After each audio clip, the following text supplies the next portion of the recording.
talk up? To the gentleman named Jeff who just called me and said that you are a legal representative of Casey Anthony, who threatened me that if by 5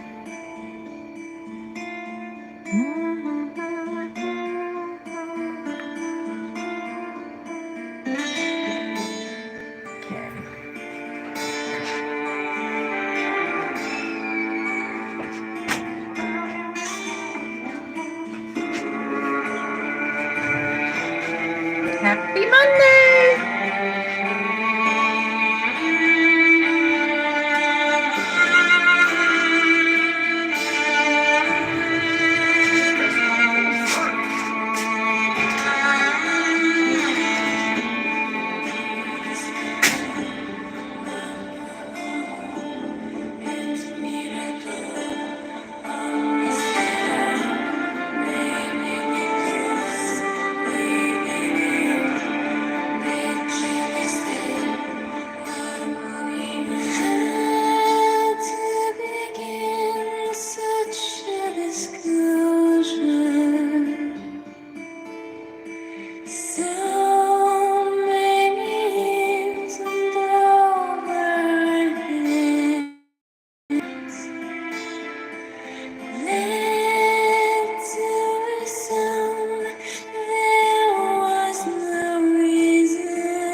Hello, hello, welcome in. Namaste, welcome into the Butterfly Sanctuary.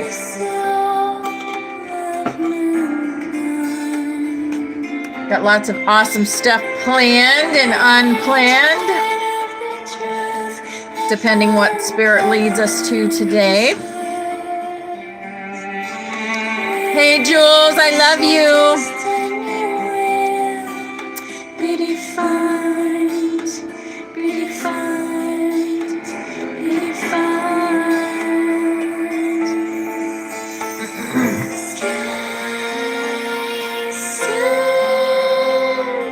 Yes, happy Monday.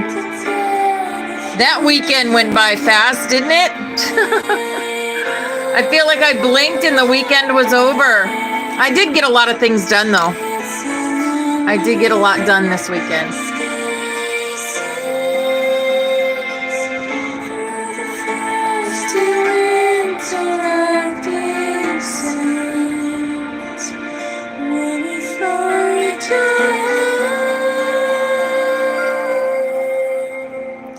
Hello, Karen. Hello, darling.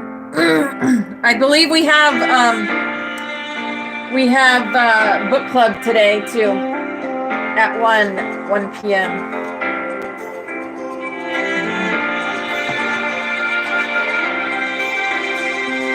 All of your life you've been waiting. What you have known has arrived. I'm awesome.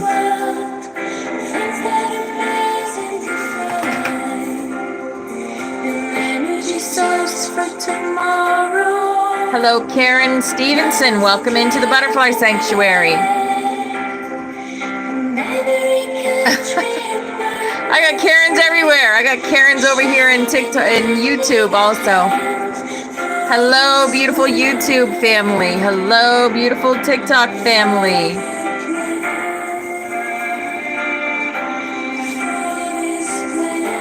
Some people prefer YouTube, some like TikTok, so I do it both. I do them both. Grand Rising Betty. Hello, beautiful angel.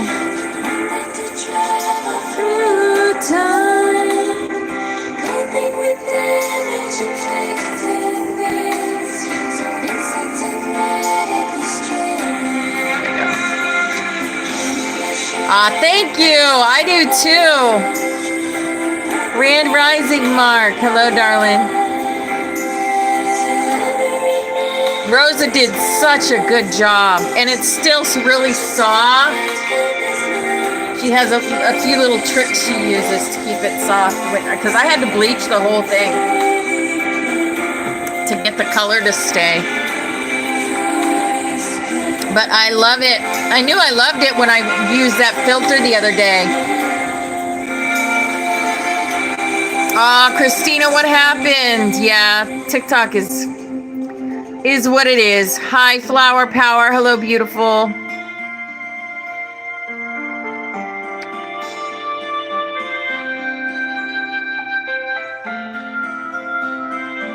Yeah, a couple things that TikTok does that I don't like is they unfollow your friends. I had several butterflies have to follow me again. It's like, really, TikTok? It is what it is, right? Listen to this song. It says TikTok in it. Seek your sanctuary. And then it says TikTok. TikTok was the catalyst for getting us all together. I can't fault it for that. Oh no. Yeah. Yep. I've had that. Forest Fairies had that. Christina. You know, maybe it's a test for people to know that they can read energy, because their energy is totally different from ours. Yeah. Yep. I get it. Yep. See, TikTok.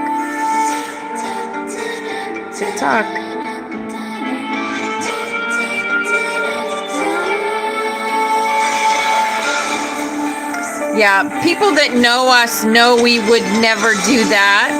And people that don't know us, if they are of high enough frequency, then they will be able to read the energy.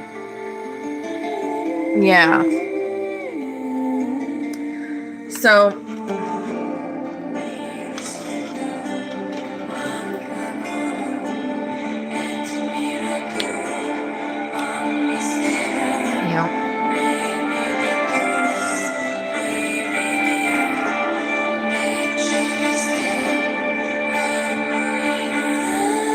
love is the key.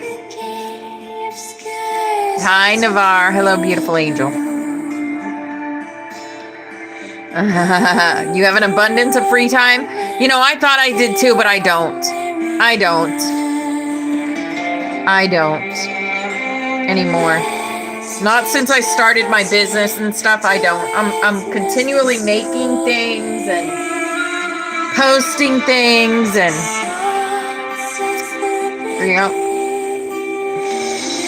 I've had several people reach out to me to do ley lines. I'm going to have to do another live on ley lines because it takes me so long to find people's ley lines anymore. So I figure if you want to know your ley lines, then maybe you'll be there for a ley line live, because I just don't have time. So I'd rather teach you how to do it than do it myself. It just takes too much time. Time is all we have on this planet.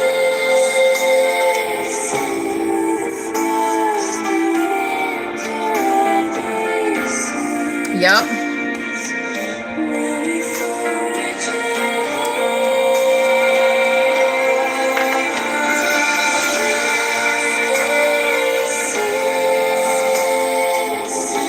Passing time to tell the future. Guide away. You got snow last night? Wow. The sun is finally back. Awesome. We still have lots of sun here in Florida. All right, there we go. That was Sky Sent, guys, because we are Sky Sent. Okay, I'm not going to hear your story right now, Bashar. All right, here is our rainbow butterflies, and the song is Breathe. Breathe. I love this song. Yes. All right, move you guys to the butterfly or the room. I need to get another decent stand for this other phone, but that's all right. Hello, Trey. Hi, beautiful angel. All right, we got lots to do today. Some things that Spirit led me to. We're going to do our cards, of course. I've got an update on the Galactic Federation. I've also got a thing from the Masters Teach Volume 2, and we are going to start Anna if we have time today. So we got lots and lots to do. I can feel you breathe, watching over me. Suddenly I'm melting into you. Oh my goodness. You've been waking up real early? I set my alarm for about 7:30. Sometimes I sing. I got on Star Maker this morning and sang a little bit. Yeah.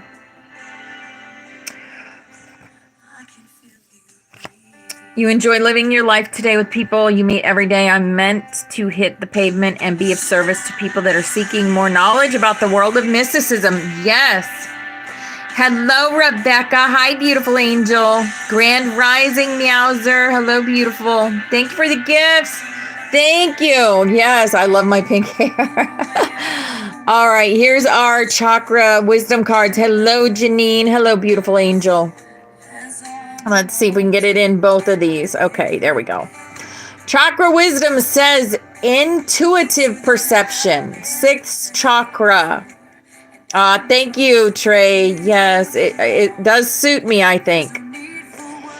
I know that what my intuitive senses tell me are true. Oh, now there's the first restriction.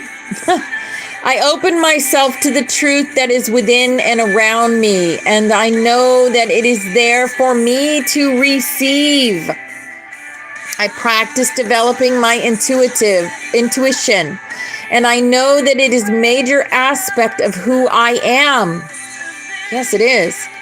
In the stillness and silence of meditation and contemplation, I will experience and know the truth. How do we know truth? We feel it. We feel when something is truthful or when something is not. That's how. Oh, you can't find a natural dye. Well, yeah, I used a regular dye. I got it at Sally's. Yeah. True listening is feeling. Yes, absolutely. And here is our healing energy. Our healing energy says, learning to love myself. I choose to see the beauty in me. My wealth lies in my nature and potential. I transform my weakness into strengths. I realize that I am a being of light and I allow myself to shine. Yes. Yes. Do it. Do those colors. And they're fun. The divine fruit. As I work to improve and free myself, I strengthen my foundations. My intellect is light, my heart is warmth, and my soul is strength. I am nurtured by the divine sun. The fruit I bear reflects my inner light. Yes, the divine fruit. And transformation. I am constantly evolving. I improve inwardly by working on my weaknesses and refining my strengths. Life ensures I'm presented with situations that will help me learn and grow. I am aware of my progress and open my wings to the light. Yes. All I know, love will save the day. You gotta be, you gotta be, you gotta be. That's what the universe is saying. You gotta be. Exactly. Use a filter. Find a filter with the color of hair you want to try, and then put the filter on and see if you like it. That's how I knew I was going to be pink, because that filter came on. I was like, I need this hair. And I think she got it pretty dang close. Pretty dang close. Here is the Work Your Light. Our Work Your Light transformation. Again, transformation. We got 2 transformation cards. What are we transforming into? Butterflies. Butterflies. Thank you, Janine. Thank you, darling. It says things are changing at a cellular level. Deep healing. Yes, I feel that with my health journey. The hair, everything. It's a big transformation. It's a big change for me. And I love it. I love it. The crumbling. What are you clinging on to? Is there something you're clinging on to? Let it go. Let it go if you're clinging on to something. And share your voice. Yes. Come out of the cave. Persecution. Expression. Share your voice. Yes. Used to use Kool-Aid. I never did dye my hair with Kool-Aid. I heard about it, but no. When I was younger, I used to do the colors. I did the pink, the purple, all that. But I never really did the magenta pink. I did just a light cotton candy pink. And I've been all sorts of purple. I've been dark purple. I've been light purple. And I did rainbow once. I did my hair in rainbows once. Yep. But I haven't done it in a few years. So it was time. It was time to do another bright color. Here's our Rose Oracle. Our Rose Oracle. The fertile void. Inner winter. Rest. Patience. Potency. Secret beginnings. Everything begins in the void. Everything. We're birthed from the void. Trust the seasons, embracing change, cycles of life, transition and growth. Yes. Oh, yes, I know you have, Trey. I bet. Blue, green, and purple. Awesome. Footprints is playing. I love this song. Love it. The breathing rose, heart healing emotions, connection, time eases. Yes, the breathing rose. Beautiful. Yes, Trey. I can certainly see that. Hello, Jeanette. Hello, beautiful angel. All right, our animal for the day. Our animal is the polar bear, mystic. Know the challenges make you stronger. Have faith when you face adversity. Take time to rest, dream, and renew your strength. Embrace your psychic abilities. You carry the shaman within. Yes, you carry the shaman within you. The polar bear. Love that.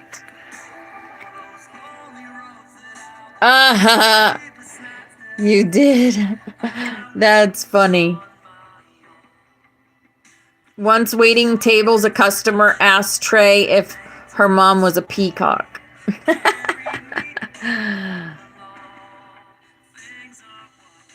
Oh my goodness, I missed so many messages over here. There we go. Okay, here is our fairy cards. Our fairy cards. Hi, Jill. Hi, beautiful angel. Fairy says wisdom. Have you ever been told that you're wise beyond your years? Now is the time to call upon your inner fairy wisdom to help you with a challenge. Yes.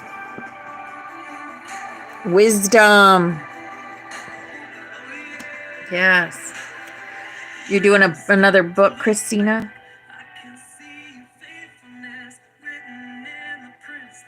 Oh, you were thinking of having your hair foiled in rainbow colors. Wow. Yeah. It's called Came to Believe. It's from my fellowship. Oh, that sounds nice. Fairies told you to look in a book today, and did you? Did you? Oh, that sounds great. Here's an angel card. Be honest with yourself. Be honest with yourself. Look into your heart, and you will know the truth of this situation.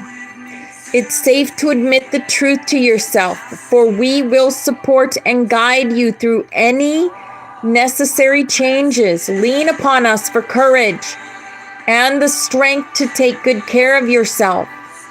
Focus only upon your true desires, and they'll come to you upon angel wings.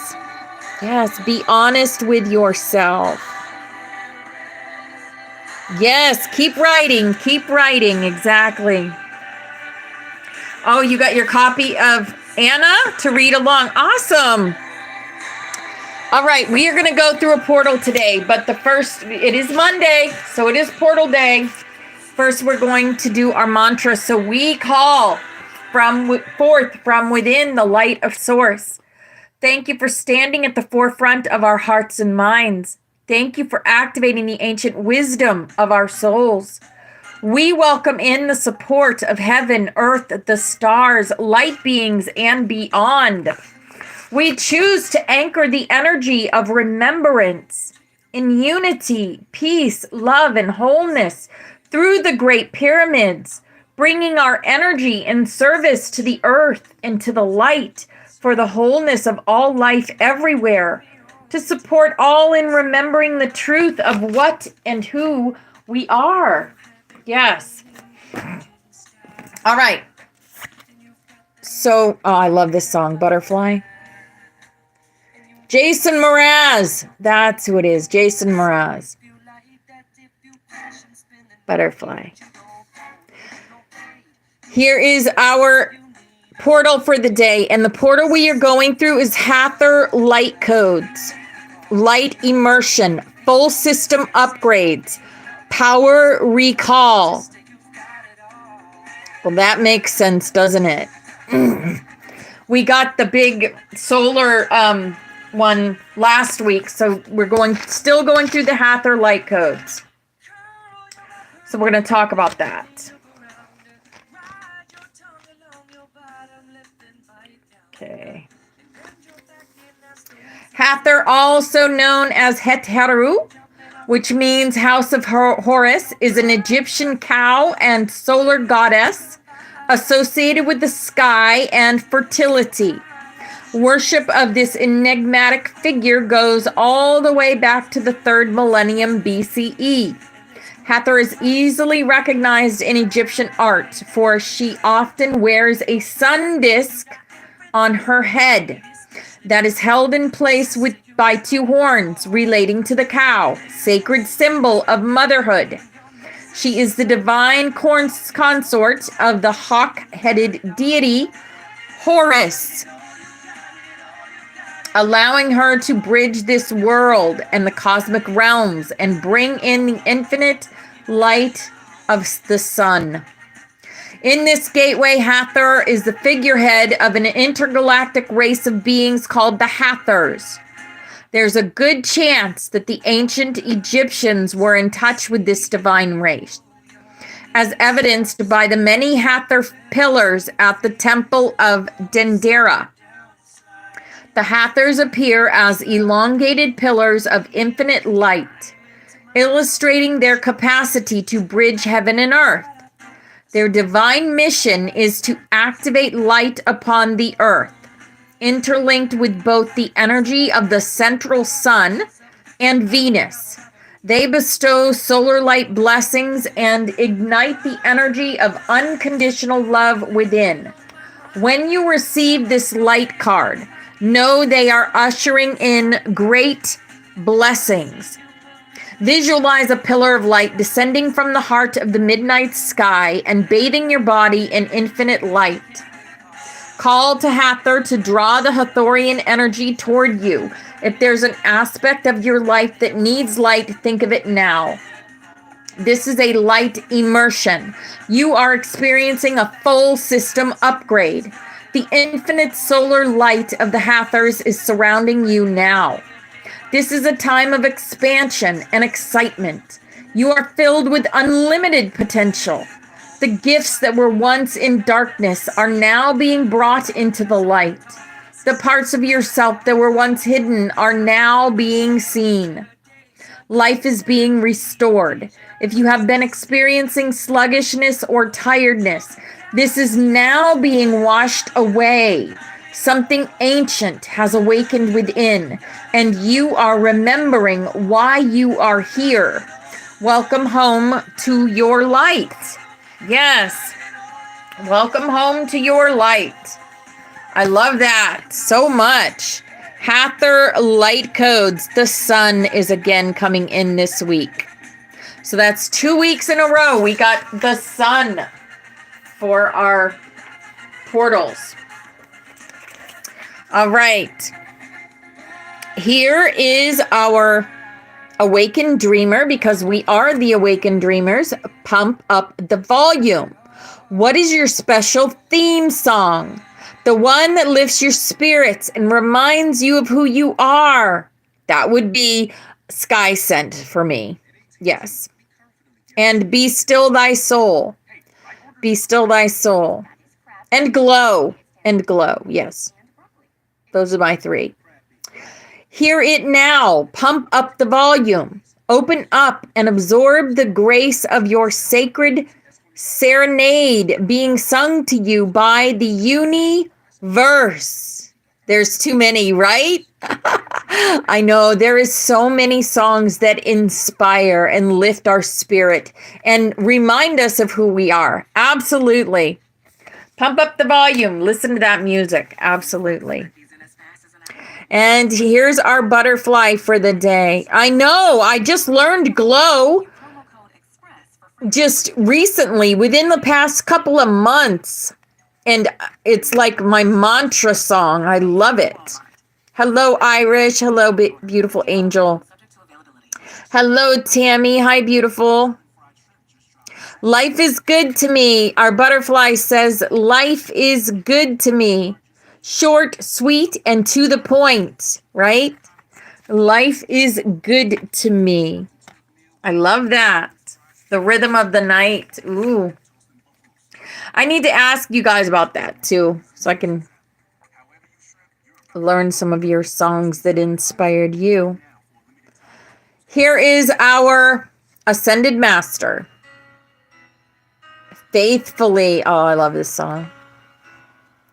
Lord Ganesh, infinite abundance. Nice. Obstacles are being removed.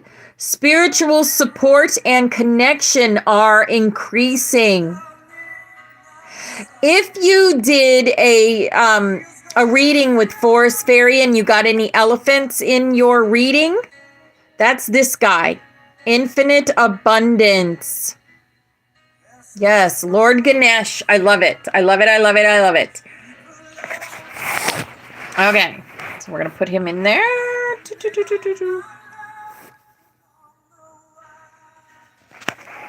Okay. So we do have you really? Wow. I mean, there are no coincidences. None. That's the magic. That's the magic. No coincidences. Okay, we do have a energy update from the Galactic Council of Light. Oh, I thought it was the Galactic Federation. It's not. It is the Galactic Federation of Light. Galactic Council of Light. Not the Federation. The Galactic Council. So we are here now. We love you. We are you from the future to assist you on your path. Beloved one, as you are moving through these intense shifts of your ascension process, know that you are well on your way of leaving the illusion. Now, the layers of illusion are interspersed with layers of the higher dimensional realities. As you are going through your day, you will experience either a layer of illusion, which is not real, or a layer of the higher dimensional realities, which is real. So how do you know which layer you are experiencing? You will know it by the way you feel. Yes. Hi, Christy. Hi, beautiful angel. It's good to see you here today. If you are feeling irritated, angry, sad, helpless, in pain, depressed, limited, hopeless, isolated, alone, and so forth, you are experiencing a layer of illusion. If you are feeling loved, loving, peaceful, in harmony, creative, blissful, connected, generous, and so forth, you are experiencing a layer of the higher dimensions.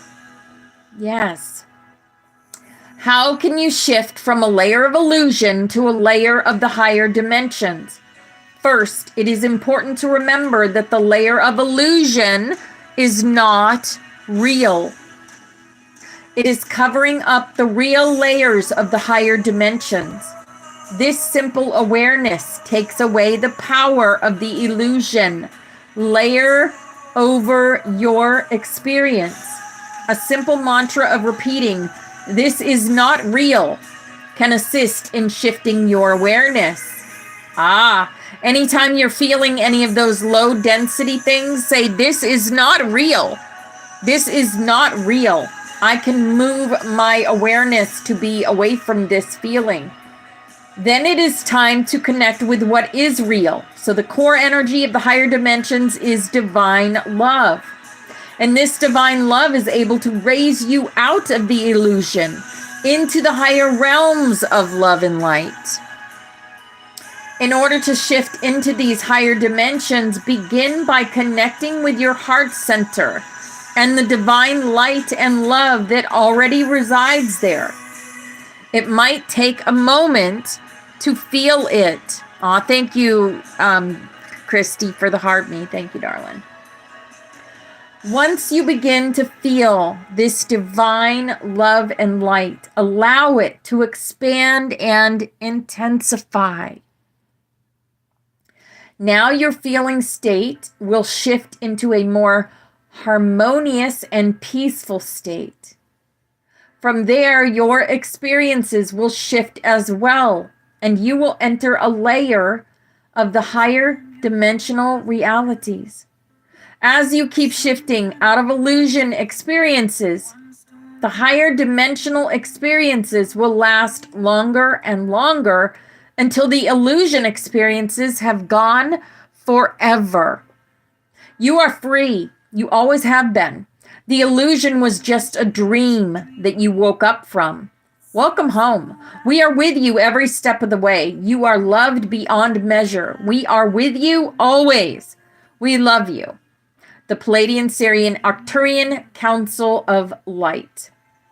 So that was their message through the weekend. I always get a weekend message from them, which is amazing.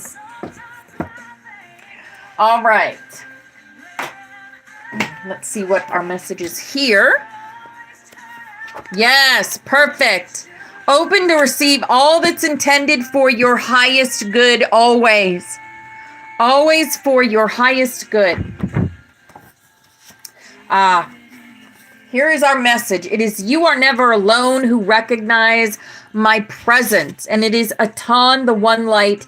Date is June 19th, 1997.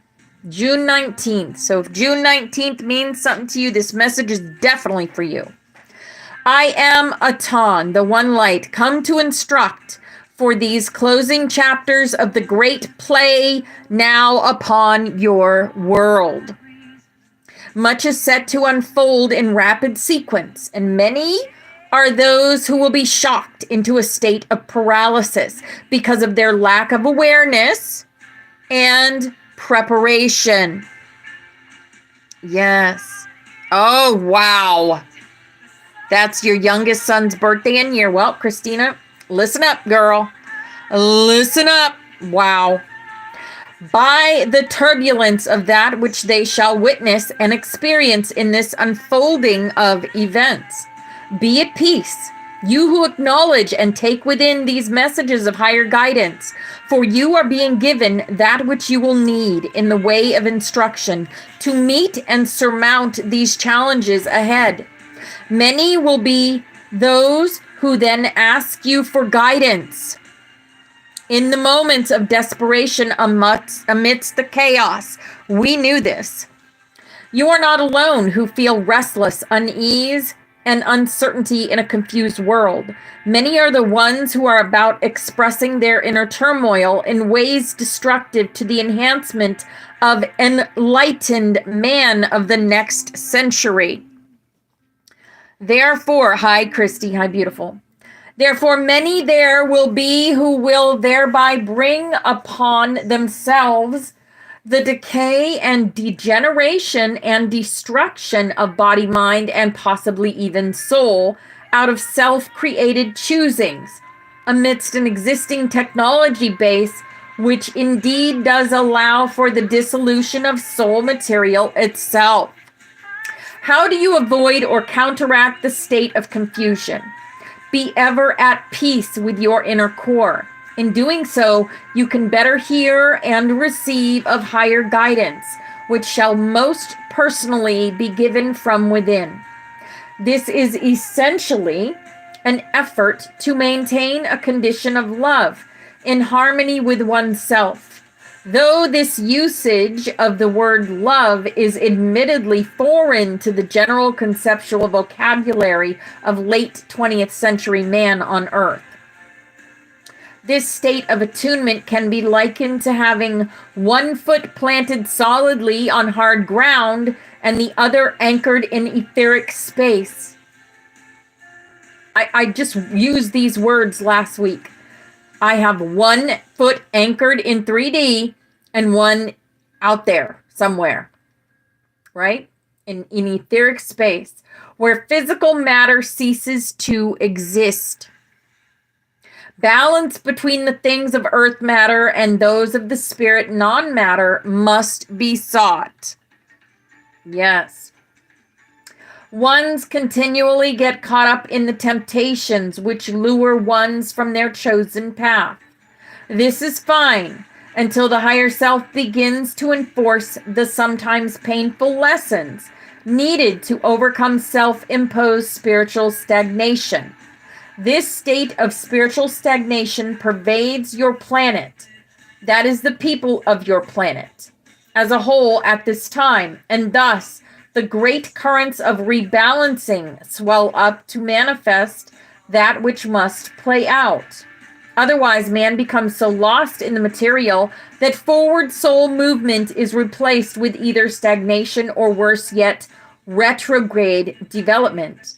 Ones rarely access me within to soothe their emotional and mental states, preferring to seek that which is exterior or outside of themselves for the balanced upliftment that can only be found within.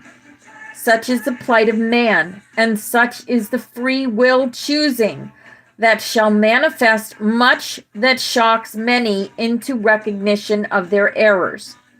As your earth saying puts it, there are no atheists crouched among the terrified, behind a bunker or in a foxhole. Indeed, yet such is the pound of cure that Earthman often chooses over the ounce of prevention route. I say to man of earth, release of thy fears and insecurities.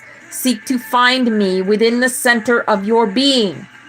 I am ever with you, waiting for the moment you shall return to the sanctity of your source. Life physical must be counterbalanced with movement toward soul advancement. Otherwise, man will perish for lack of substance. Many ones are now intuitively seeking wholeness in various departments of life. Health and fitness. Ding, ding, ding. Meditation and self-help seminars are just a few of these pursuits. However, soon the discovery of the inner connection shall be made. And once this comes about, a revolution in thinking will likewise also come about. As ones get nearer and nearer to this unconscious goal that is within all, then an outer extension of this inner connection will manifest in the world. You may liken this to a condition of radiant peace, manifest and bathing all of earth life with a most electrically intense and tangibly physical impact. The dynamics and consequences of such a global condition, the elite of your planet fear greatly, as they cannot function or control you in their earthbound fear-predicated ways. When you are functioning under such a radiant intensity of peace, manifest from within. Such is what is soon to take place. This will begin turning around of your beloved planet. This is precisely the mechanism involved in the upliftment of a civilization undergoing a cyclic shift toward the higher frequency ranges. This too is what the photon belt denotes. That is a term for the steady but gradual intensifying of light, my light. At first, this light shall enter the periphery of your solar system. Then later on, I'm not going to give the date, such will begin to bathe and saturate all that is on and within your planet with high frequency light. Under such a high frequency condition, the materially oriented, low frequency elite of your world hope to somehow survive. This will not be the case. Hello, Teresa. Hello, darling. Only ones who can match and mesh with the incoming elevated frequencies will survive into the next century. None can sustain who belong to the lowest frequency ranges that describe the evil, that which is not of God, on your planet. Such was my promise to the people of Earth, stated many centuries ago, and so shall it become the dawning reality. Many are the events that will take place leading up to the millennium and beyond. I come to caution ones of the final days as prophesied, that you may prepare selves on the inner spiritual level in order to see you through the approaching tribulations. Many are the ones who will seek falsely outside of themselves for that which only I can provide from within. Man of Earth has yet to reconnect with his inner divinity that will enable him to find the balance, harmony, and inner peace which he so passionately seeks. That is where these lessons fit into the play of unfolding events at this time.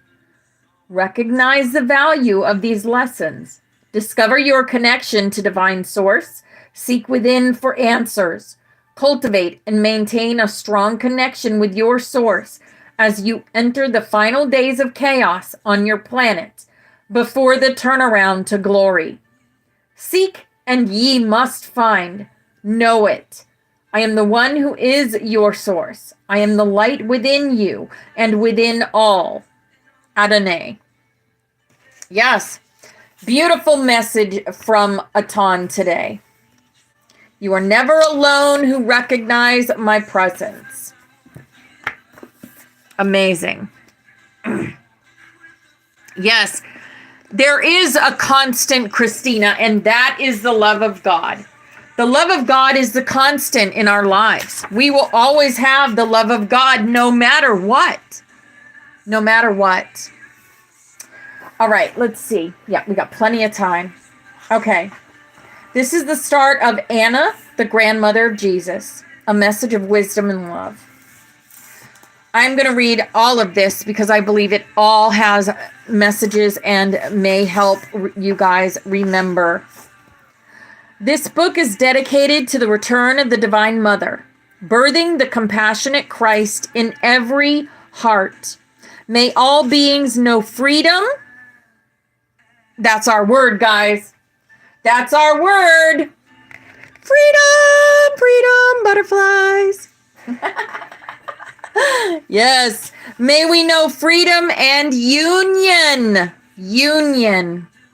May all beings be at peace. Yes, in the oneness. I am. Om. Om. When you say Om, you are literally working with your DNA. With your DNA. My eternal gratitude to the Father, Mother of life. Wow. What is this? We say gratitude to them every day that with the song of the 144,000. I love this. Who, hearing my childhood cries, continues to answer my prayers. Who am I? What is my purpose here in this strange land? How do I return home? Open me to love and wisdom so that I may bring compassion to myself and others. To Anna, Yeshua, Mother Mary, and the councils of light, who we just had a message from this morning, may I add. You cannot make this stuff up. I am yours in service to the upliftment of all life. As we continue to collaborate in oneness, my innermost heart ever acknowledges the eternal friend and beloved on the inner planes whose company and non-dual embrace sustain me. I wish to acknowledge my parents who are no longer available for hugs, and my brother for being a constant support. My 4 daughters and 7 grandchildren are precious jewels shining in my maternal heart. A warm thank you to my life partners and beloved friends who have gifted me with your love and presence. Heartfelt gratitude to my large spiritual family for all the championing, encouragement, and tangible support which has manifested this book into the earth plane. Thank you, dear Virginia Essene, who has since passed on, for following your inner guidance and choosing to publish Anna's message in 2002. We are all fortunate at this time to have Anna's story being told through a new format and expanded outreach. Immense gratitude to the publishers in the UK. Thank you for hearing the call and bringing your collective creativity and resource together for this purpose. And thank you for always inviting my input. A heartfelt thank you, dear friend, for calling Anna forth in this form. May her words of love bring you deep inner peace, and her life of wisdom inspire your way. May you realize your own non-dual nature, which you will find.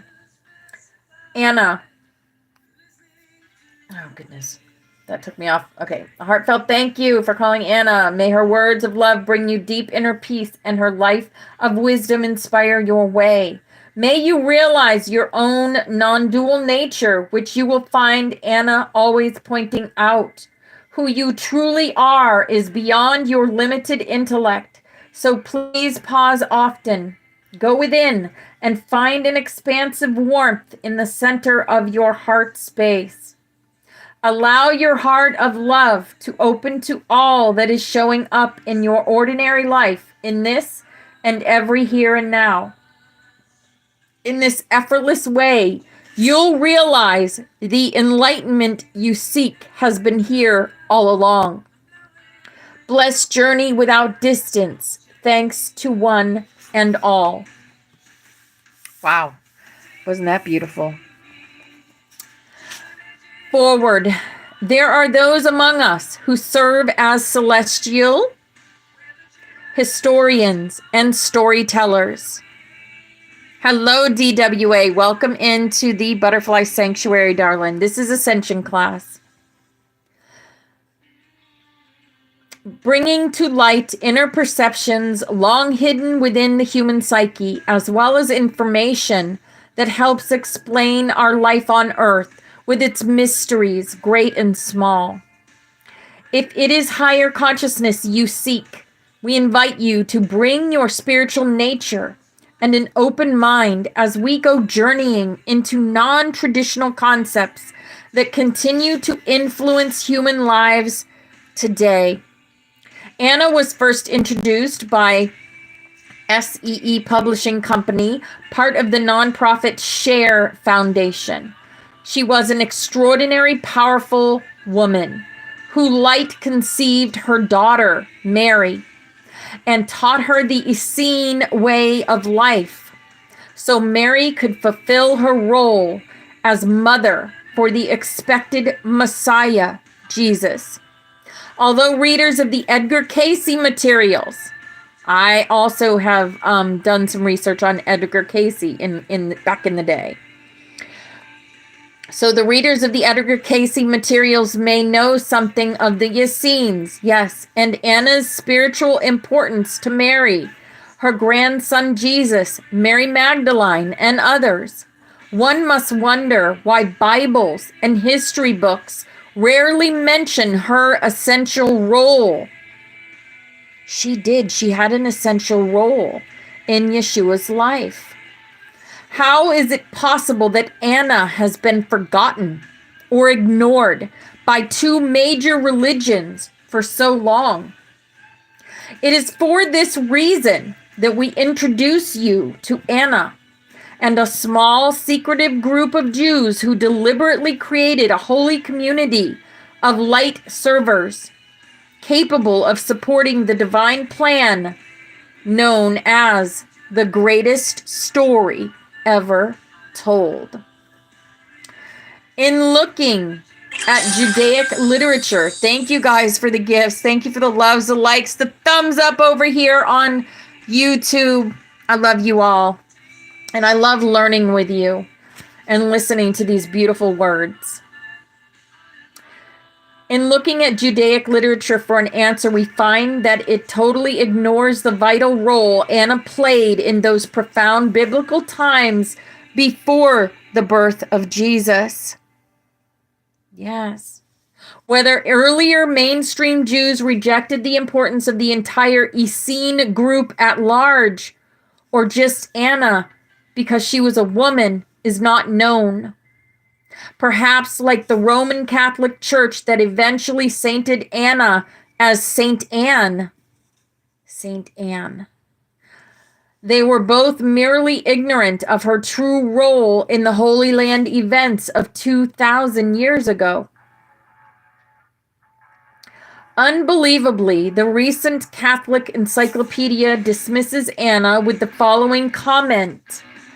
Of the mother of Our Lady, nothing is certainly known, even for her name, and that of husband Joachim, we have to depend upon the apocryphal Protevangelium of James, which, though in its earliest forms is very ancient, it is not a trustworthy document. Although officially sainted, Anna's importance seems greatly diluted within the Roman Catholic Church until later in the 6th century, when the Emperor Justinian I dedicated a shrine to her. Then in the early 700s, Pope Constantine is said to have introduced devotion to her in the Church of Rome. Ding, ding, ding. Further silence about her life continues until the 14th and 15th centuries, when her popularity seems to have brightened again. This touching appreciation of Anna is artistically expressed by world-famous artist Leonardo da Vinci in his drawing entitled The Virgin and the Child, with Saint Anne and Saint John the Baptist, now in the National Gallery in London. In this group portrait, Anna is shown just behind her daughter Mary's side, with Anna's hand obviously pointing upward to a sketch of the Holy City, perhaps acknowledging her recognition of the family's spiritual source, as well as the importance of the baby Jesus and John the Baptist. Okay, so we need to see this because I want to see it. Let's see. What is this called again? This is called The Virgin and the Child.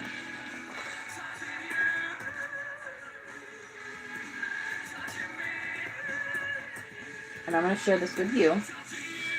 Oh, okay. Now where is... Oh, yes. Okay. All right. Let's see if I can get it bigger. I mean, you can, but look.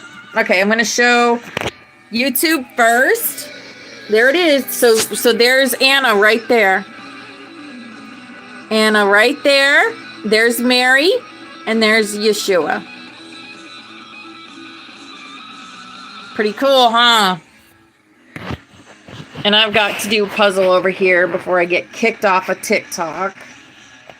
Because TikTok's mean like that. All right, and TikTok, there is Anna, Mary, and Yeshua. Depicted by Leonardo da Vinci. Okay. Isn't that beautiful? Yeah. Okay, so that is that. Anna is shown just behind her daughter's Mary's side with Anna's hand obviously pointing upward to a sketch. Well, I don't see that, but okay. As the centuries passed and the Catholic Church's motives became more and more unethical, certain theologians and philosophers openly accused the Church and challenged their behaviors. As the Reformation movements continued their accusations, it was Frederick the Great himself in 1790 who wrote, "Jesus really was an Essene. He was imbued with Essene ethics." He grew up there. We're going to find that out.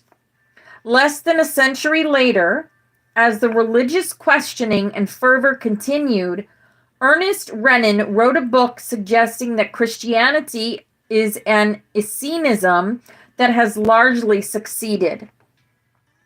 Whatever the reasons for this scarcity of past information, we now invite you to open a new chapter in biblical history by meeting both Anna and the Essenes.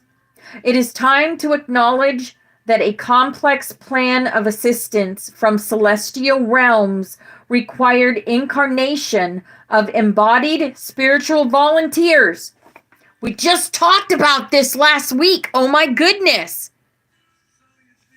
Yes, this is who we are. A complex plan. The plan.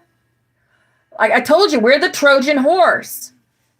Of assistance from celestial realms required incarnation of embodied spiritual volunteers to help anchor and fulfill the ancient prophecies of bringing a Messiah into physical life.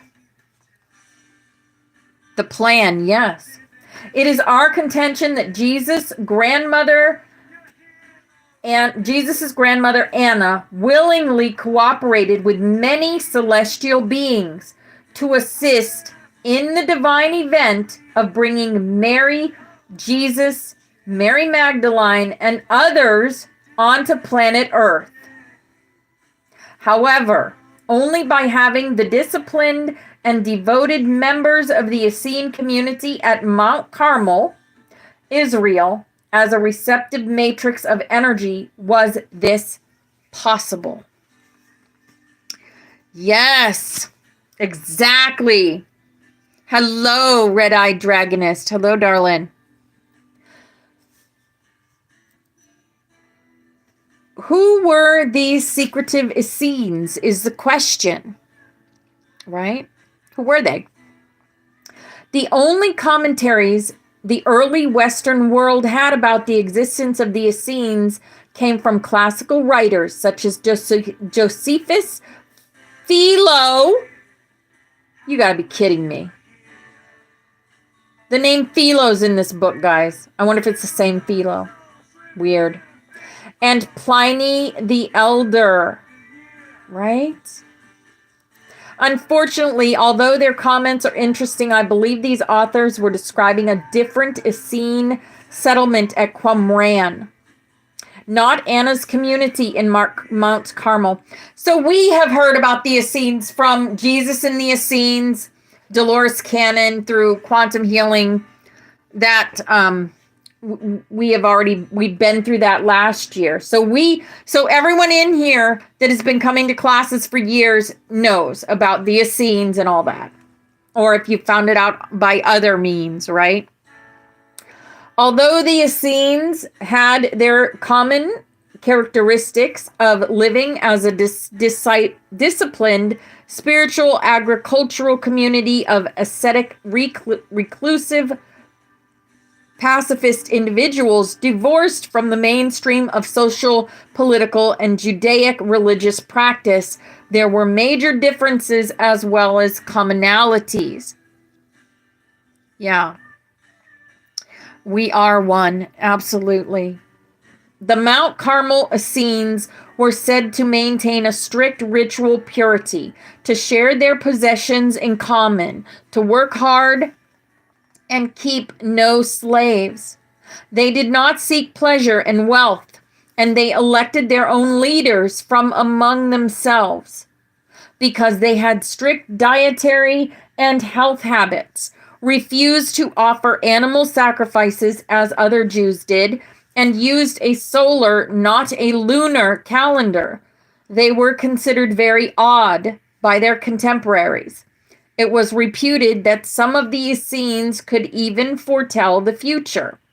What these early writers failed to realize was that there were several Essene communities, and it was the members of a small mystical group at Mount Carmel who were intensely devoted and involved in bringing a Messiah to planet Earth.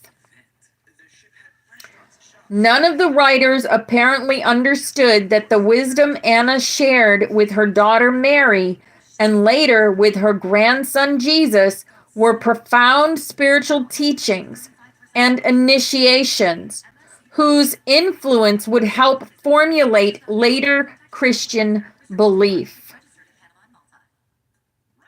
Within the pages of this book, you will come to know Anna in her role as headmistress of the Essene spiritual community at Mount Carmel, the secret enclave of the School of the Prophets, which allowed her to share her celestial knowledge with all those entrusted to her tutelage. An extraordinary woman, able to extend her physical life for over 600 years. She lived over 600 years. Anna reveals the intimacy of the Essene community and their personal relationships against the backdrop of the Roman occupation of the Holy Lands. You will discover her unusual abilities and responsibilities, including the light conception and birth of Mary, and Mary's own light conception, birth, and upbringing of Jesus. This panorama explaining what the Essenes had to do for Jesus, Mary Magdalene, and a host of other well-known disciples and helpmates of the Christ drama emphasizes their essential role in assisting Jesus fulfill his parts as the Messiah. And there's Angel playing again. We see how Jesus' resurrection allowed the formation of a church that deified Jesus as a savior, not as an Essene teacher and healer who taught each person to express their own inner Christ. Thus, the growth of Christianity as both a theology and an organizational entity began, and Essenism was set aside. It is interesting that until 1928, there was little information describing the Essene teachings for the contemporary public to read.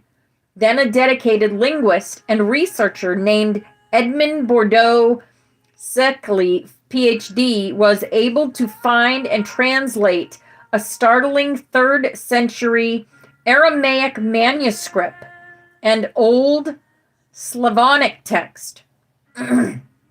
This material contained extensive information about an unusual spiritual group called the Essenes, focusing on their profound dedication to the health and healing practices as epitomized by Jesus. For 50 years, Dr. Slickley continued his life work of translating and publishing these actual Essene writings in 26 different languages, mostly in small, inexpensive booklets. His work brought the Essene beliefs to greater world attention, and he was able to co-found an international Essene organization with 20th century mystic and Nobel Prize winner Romain Rolland.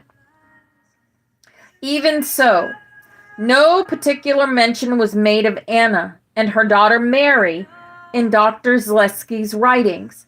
Rather, it was the focus on Jesus' teachings and healing practices contained in the Essene Gospels that would now capture public attention. In one of his books, The Gospel of the Essenes, he related the following prologue to the Essene worship. When God saw that his people would perish because they did not see the light of life, he chose the best of Israel, so that they might make the light of life to shine before the sons of men.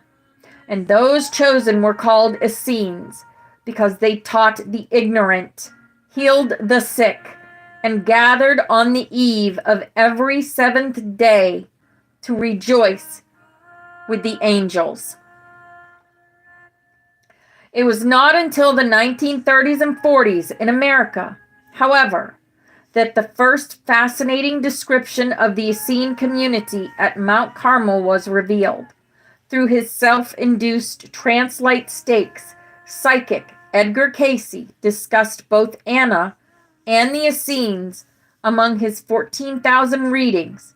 He described the Essenes as members of a small spiritual Jewish sect that began 100 years before Jesus' birth in the 2nd century BC and continued some 68 years after the crucifixion of Jesus and the destruction of the Jewish temple. Cayce's readings about the Essenes confirmed there was a definitive connection between Jesus' family and friends and the Essene communities. After defining the term Essene as expectancy, Cayce clarified that divisions had risen among the Jews into various sects such as the Pharisees and the Sadducees, and also to a small group called Essenes. This later group represented those Jews who cherished individuals who had been visited by the supernatural or who had unusual experiences in their dreams, visions, or inner voices. Cayce reported that these designated Essenes were an outgrowth of the teachings of Melchizedek. You know what else has teachings of Melchizedek? The Urantia book. Yes. As propagated by Elijah, Elisha, and Samuel, and that they consequently offered themselves as channels to receive spiritual information of divine origin. They joined together in a community of love and devotion, living a holy life of performing good deeds, honoring women equal with men.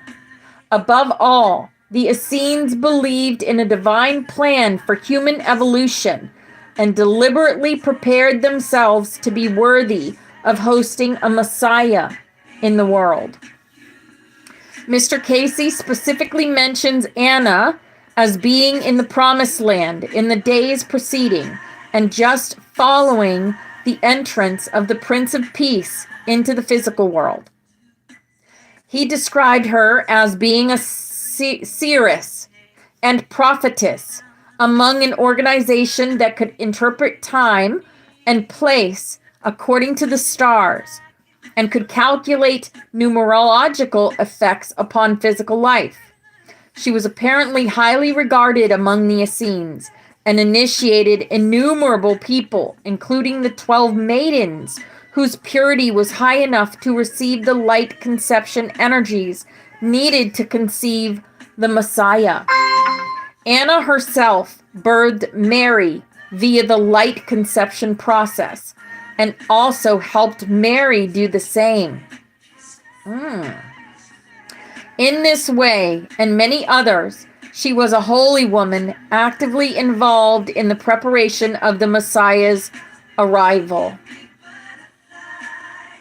Wow. It is fascinating that part of what Mr. Casey's readings described would be physically discovered in Israel in 1947. Indeed, because of the discovery of the Dead Sea Scrolls at Qumran, Israel, archaeologists have uncovered a female skeleton there, just as Casey's reading said they would. This scientific evidence corroborated Casey's remarks that there really were Essenes and that women were part of the community, even at Qumran. All right, we're going to stop right there. Wow. Holy goodness. I am going to absolutely love that book. I can tell already. So much beautiful information and knowledge is going to come to us. Whoop! I can't wait. I cannot wait. And there's butterflies. Yes. Butterflies. All right, we have 3 minutes till snaps, guys. Right? You're welcome. We do what's called snaps coming up, and that is we thank Mother, Father, God for being our protectors and for being with us on this planet.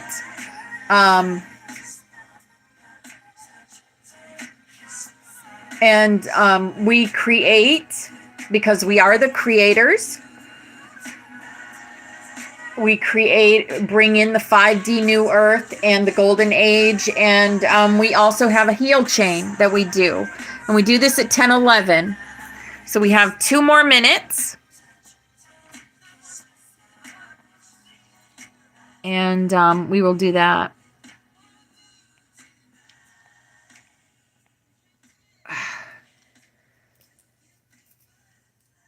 Wow. I can't even. So many things. So, wow. Was Anna galactic?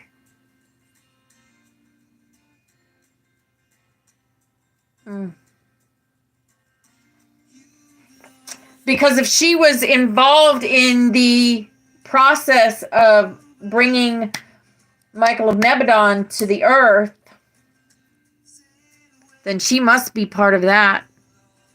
Although they don't mention that in the Urantia book. Interesting. Right? Hi, Deanna. Hi, beautiful angel.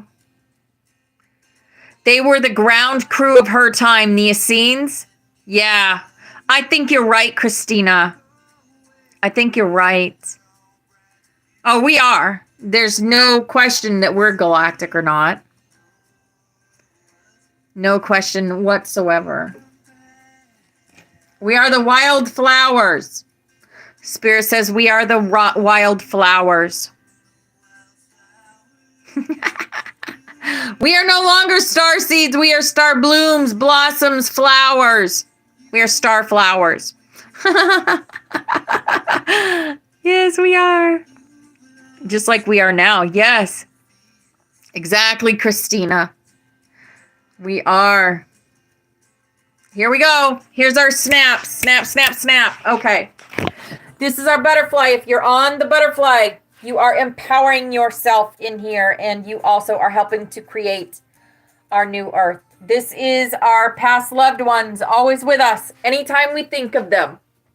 This is our room. Force Fairy did this for us, and this is the dragon energy, the priest, the pan, the joker, the mother goose, the XOXO, the Ankh. We are safe in here. The magic, the white rabbit, because yes, we go down the rabbit holes, and time travel with the hummingbird. This is also our room. We are always watched over. See those eyeballs? Because we are always watched over and protected. This is who we are. We are the rainbow butterflies. And Kathy did that for us. This is the song of the 144,000. We thank you, Mother Father, that you have revealed to us your protective universal light. That within this light is complete protection from all destructive forces. That the Holy Spirit of your presence permeates us in this light, and wherever we will, the light to descend. And we thank you, Mother Father, that you fill us with your protective fires of love. That within this love is complete protection from all destructive thoughts and feelings. That the consciousness of Christ is lifted up in us in this love, and wherever we will, the love to be inflamed. And here's a big old lucky hug for everyone in here creating and empowering yourself. You are loved and appreciated. And we thank you, Mother Father, that you are in us and we are in you, and that through us, your will is sent forth on wings of power. That your purpose is accomplished on earth as it is in heaven, and that through us, your light and love and power is manifest to all the sons and daughters of mankind. Because we are the love, we are the light, we are the truth, we are. And divine love is working through us here and now to create the new earth and bring in the golden age. We've been doing this since 9/8/22, and we continue because we are resilient. Yes.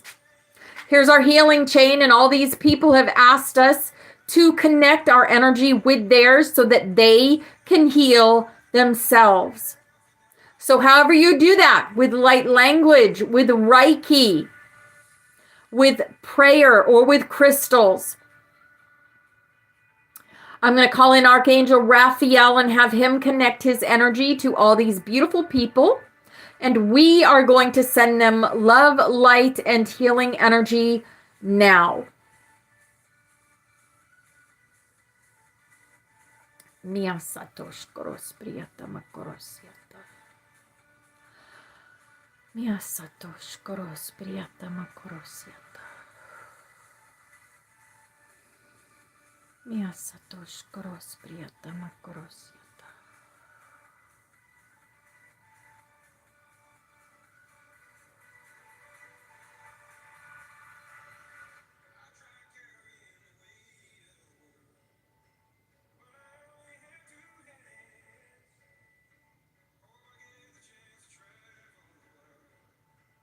All right. Thank you for that, everyone. If that was your first time for snaps, how'd that feel? Empowering, right? Beautiful. Love it. Okay. And the last thing we're going to do today is our Eternal Worlds, the Immortal series. This is John the Revelator. Jesus told him he'd still walk the earth. He'd walk the earth until he came back in the flesh. So he is still walking the earth. And a couple, Joe and his wife, ran across him, and he told Joe that he had to write a book. And so Joe wrote the book. It's called The Immortal. And that's what we're learning so many things from, right? We learned that we are decision. We learned that through these decisions, we make judgments, even though we're told not to judge, but we do. We make judgments, good and bad, both. And here we go. That evening after dinner, I was working on the computer in our workroom, waiting for Elizabeth to bring me a cup of tea, when I heard a terrifying scream as she came down the stairs of our tri-level. She fell to the floor in exactly the same location she did the first time she took ill. My hands started to shake, and the pit of my stomach started to churn as I relived the cruelty of MS and how it struck her down before. Sweetheart, are you okay? I ran to her and lifted her. There was some blood trickling from her nose, evidently from the concussion of the fall. I picked her up and carried her upstairs to our bed, washing off her face with a damp cloth. Just as I was about to call 911, she started coming around. Are you with me? I asked shakily. She struggled to lift herself up and replied, I'm not sure. Fearing a repeat of her illness, I asked, can you walk? I'm afraid to try. She looked very worried. You must try. Here, take my hand. Yes. Okay, darling. Hi, Barbara. Hi, beautiful. Oh, Barbara's on the butterfly. Barbara's on the butterfly. We know Barbara. She's already on there. All right. She nervously took my hand and I pulled her up. It seemed a struggle for her to get to her feet. But then the instant I let go, she started to fall. I caught her just in time and laid her back on the bed. Tears streamed down her face as she said, it's back. The dis-ease is back. I feel just like I did earlier. It was indeed our worst fear that her MS would come back. But since she had seemed to have a complete recovery, we hadn't even been thinking of the possibility as of late. This couldn't happen out of the blue without a conceivable reason, I said, forcing myself to be logical. There have to be dark forces at play. I sensed a complete recovery in you. There are indeed dark forces, she said, while wiping her tears, giving me a very serious and fearful look that greatly troubled me.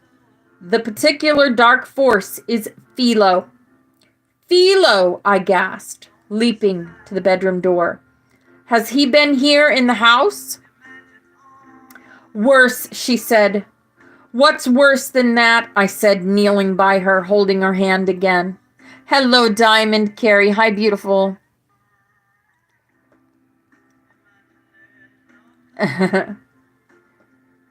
Oh, she's a new one? Okay.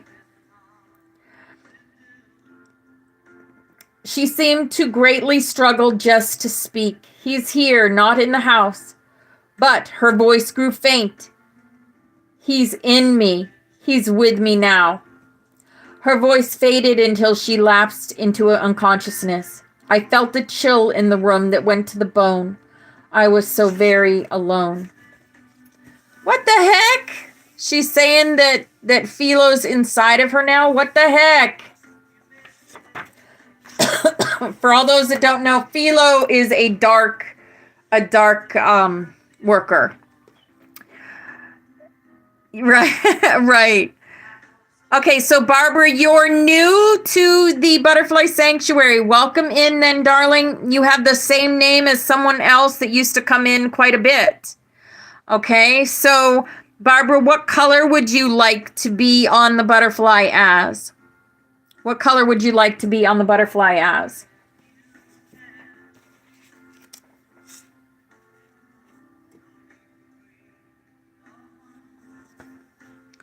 Right. Blue. Okay, let me get you on there. All right. Is there anyone else that wants to be on the butterfly? Well, I have the pen out.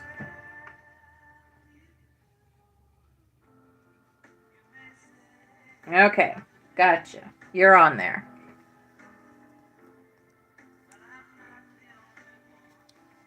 You do, DW? Okay, darling. What is your birth name? Just your first name at birth. And what color would you like to be? And yes, welcome, Barbara. Welcome to the Butterfly Sanctuary and Ascension Class.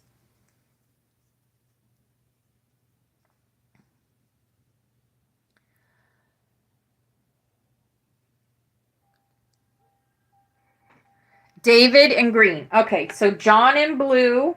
Okay, and we got David in green. Got John on there. Let me find my green. It's in here somewhere. Green.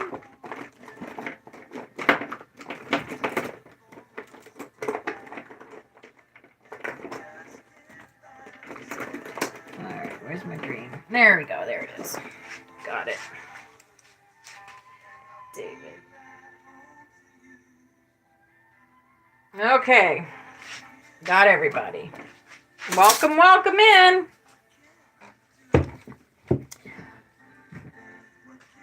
Welcome to the group. We are an amazing group, a loving group. And we all learn together. Everyone is one in here. Yes. Yes, welcome, David. All right. This is called an extra hint. This is chapter 5. We are actually on book 4. This is the Immortal series, book 4.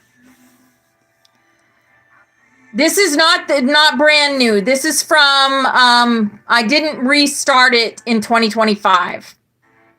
I didn't restart it in 2025. So if you were on there in 2024, you're on the butterfly. Okay. I called her name over and over and nothing happened. I attempted to speak the sacred word. We've got about 10 or so more minutes of class, and then we'll do some TikTok live for anyone that wants to come up and share anything that you might have learned or anything you want to. And then I'll be shutting down the YouTube, because we can't go live over on YouTube. That's why we always used to go live on TikTok anyway. So I figured I'd do it at the same time, then we don't have to switch, do we? Right? Okay. I attempted to speak the sacred word as I did once before, but it wasn't given to me to speak correctly. It has to be spoken with the permission of the mind of God to wield its power. I concluded that it was expected that I handle the situation with my limitations and learn from the experience. But the question was, what was I to do? My wife was unconscious through the power of an astral roving dark disciple, and I seemed to have no power to rouse her. I dared not take her to a hospital at the moment, for that situation could play into Philo's hands. There was only one thing I could think to do. Oh my goodness. I picked her up, laid her on the bed, sat beside her, and said the song of the 144,000. Then I held her and prayed for her with all the power of my soul. As I began praying, it was as if we were both engulfed with dark clouds. I attempted to picture light dispelling the darkness and prayed with great fervor. After a few moments, she weakly came to consciousness. I helped her sit up on the bed and asked anxiously, "Can you speak?" "I think so," she said softly. "You must concentrate and tell me what you know about Philo. Why did you mention his presence?" She looked at me weakly and spoke. "When I was coming down the stairs, I suddenly felt overwhelmed by some evil presence. Then when I lost consciousness, I sensed his entity attempting to communicate with me." "And was this being Philo?" "I'm afraid so," she said, almost apologetically. "He told me again that I was his in a previous time, and I am still his. That if I do not yield to him, my dis-ease will return, and I will be alone because you will be destroyed. He said that you have no chance against the forces arrayed against you, and that even some of John's brotherhood does not want you to succeed. He said that if I yield and let him use my body from time to time, I will have radiant health, and you will be spared to live a normal life." So he comes and threatens her. Lovely. Uh-huh. And did you respond? I asked a little nervously. Yes, I told him I would never cooperate with him. Good girl, I said, squeezing her hand. I'm proud of you. She looked at me with great feeling and said, but next I felt overwhelmed with his anger, and I sensed he was trying to destroy me. I felt as if I was wandering in thick darkness. It seemed hopeless, like I was in some bottomless pit. Then I saw a point of light and attempted to move toward it in consciousness, and I woke up in your arms. Tears streamed down her face as she said, I'm afraid he is right. This disease is back. And what will I do if something happens to you? Nothing's going to happen, I said, hoping I was right. Suddenly my eyes lit up. There's a permanent solution to this problem. Remember what John told me when I first met him? A lot of things. But there's one thing in particular that is of great importance to us now. Didn't he say something about me being healed if you solved the first 3 keys? Yes, that's it, I said enthusiastically. Because you seem to be completely healed, I almost forgot about it. But now I can see that this may be the most important key of all. Can't you see? All we have to do is solve the 3rd key, and John will be bound by his word to heal you. This time it will be for good, and the dis-ease will never return. I felt very weak as I ever have, she said, closing her eyes. You need to solve the key soon, or I sense you will lose me. Opening her eyes again, she asked, when is John going to show up so you can work on the key again? I'm not sure. I had the feeling that he would just come when I'm ready to learn more. Then you need to get ready. But I've done all the talking and thinking about it I can until I get another hint. I don't know what more to do now other than wait. Maybe you could call out to him or something, she said. Maybe, I replied. It worked once. I stood and looked upward. John, wherever you are, please come to us. We need you. I said this several times with Elizabeth joining in, but nothing happened. I guess it's not time yet, I said. Or maybe he is just busy. Elizabeth reached out her hand to me and said, take my hand and let's say a prayer that he will come to us. I sat next to her on the bed and we prayed together for several minutes. Afterwards, we felt a sense of peace, but John still did not show. Maybe you just have a temporary weakness, I said. Try and walk again. I stepped back and held out my hand. She looked a little nervous, but hopeful, and lifted herself up to her feet and attempted to take some steps. After 1 weak step, she faltered and started to fall. I moved to catch her, cursing myself for being so far away from her in a weak condition. Because she was falling away from me, I feared I may not catch my dear wife in time.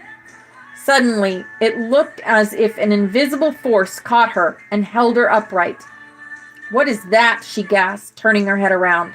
Something is holding me. Something lifted you up, I said with cautious relief.